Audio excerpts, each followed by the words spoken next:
Asalaamu calaykum waraxmatullaahi wabarakaatu. Kusoo dhawaaw Limedia.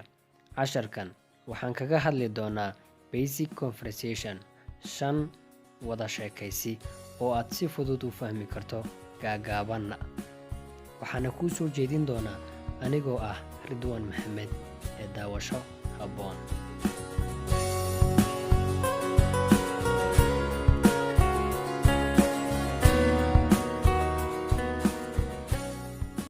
Conversation 26 wada sheekaysiga 26aad.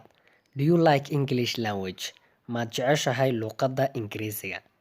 Yes, I do. Ha, waan jecelahay. Do you like Arabic? Arabigana ma jeceshahay? Yes, I do. Ha, waan jecelahay. Conversation 27 wada sheekaysiga 27aad. Where were you yesterday? Shalay halkee baa ku maqnayd ama halkee baa jirtay? I was sick. Waan xanuunsanayay ama waan bukay. Allah makes you better. Ilaahay ha ku caafiyo. Allah makes you better. Ilaahay ha ku caafiyo.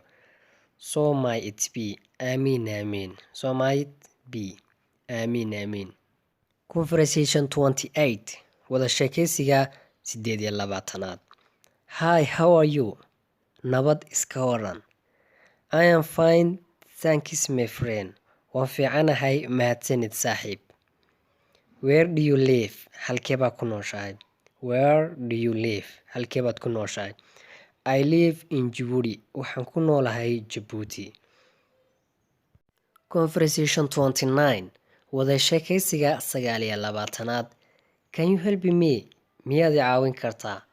Can you help me? Miyaad i caawin kartaa ama maad i caawin kartaa? Yes, I can help you. Ha, waan ku caawin karaa. Yes, I can help you. Ha, waan ku caawin karaa.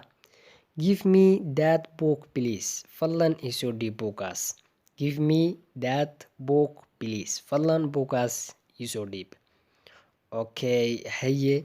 Here you are. Ho waa kane. Here you are. Ho waa kane.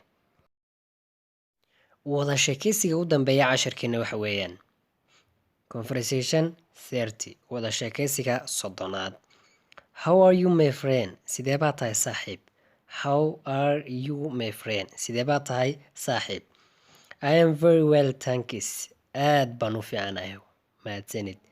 I am very well, thanks. Aad baan u fiicanahay. Mahadsanid. Do you like your parents? Miyaad jeceshahay labadaada waalid?